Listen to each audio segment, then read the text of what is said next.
April 26, 2026. Super early morning pa lang, naririnig na ang tuloy-tuloy na tahol.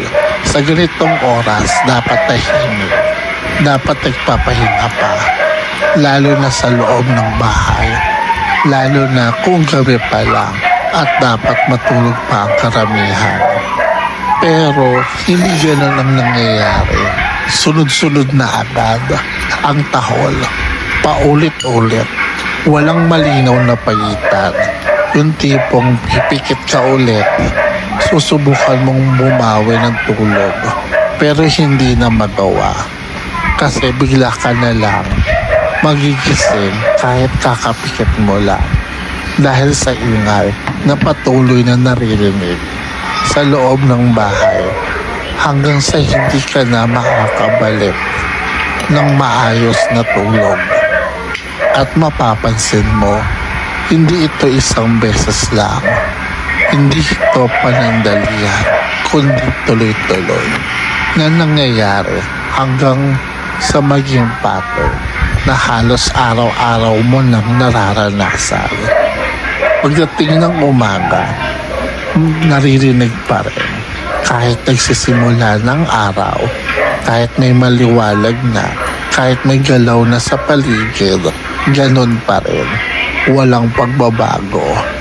Kapag kulang sa tulog, ramdam mo sa katawan. Parang mabigat, parang laging pagod. Kahit hindi ka pa nagsisimula ng mga gawain mo, kasabay pa nito ang init ng panahon na lalo pang nagpapahirap sa sitwasyon. Lalo na kapag nasa loob ka lang at hindi ka makapagpahinga. Habang nagsisimula ka sa trabaho, sa workstation, sinusubukan mong mag-focus.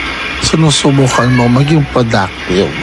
Pero kahit nagtatrabaho, naririnig pa rin ang tahol ng aso na pumapasok sa loob ng bahay na parang hindi nawawala. May emails, may documents, may proposals, may calls na kailangan sagutin. Pero nahahato ang atensyon dahil sa ingay. Unti-unti, nahihirapan ka mag-concentrate. Lalo na kapag tuloy-tuloy ang naririnig mo. Hindi lang katawan ang napapagod, pati isip. Ramdam ang pagod dahil sa kakulangan ng tulog. Pagdating ng tanghali, ganoon pa rin. Walang pahinga, parehong pattern, walang pagbabago. Pagdating ng hapon, naririnig pa rin. Kahit anong oras, kahit anong gawin, nandiyan pa rin. Sunday ngayon at mapapansin na may galaw sa labas. May mga sasakyan na nakapark sa tapat. May mga taong labas-pasok. Abala sa kanilang ginagawa. Normal na araw para sa iba. Sa ganitong sitwasyon, napapaisip ka kung paano nararanasan ng iba ang ganitong ingay. Magkakaiba talaga ang perception ng bawat isa sa kapaligiran. Minsan lumalabas ako para maglakad bilang walking therapy para makahinga.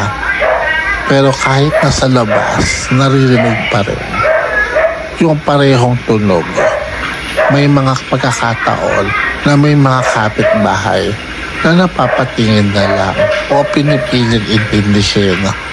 Pagdating ng gabi, ganun pa rin, walang pahinga. At kahit malapit na maghating gabi, naririnig pa rin ang tahol. Kaya kahit subukan mong matulog, magigising ka ulit. Hindi ito isolated, kundi pa ulit-ulit. Buong araw, patuloy pa rin ang paghihintay sa update mula sa report. Kaya tuloy lang sa pagdodocument para hindi manisi, para lang may malinaw na record. Kahit mahirap, tuloy lang. One step at a time.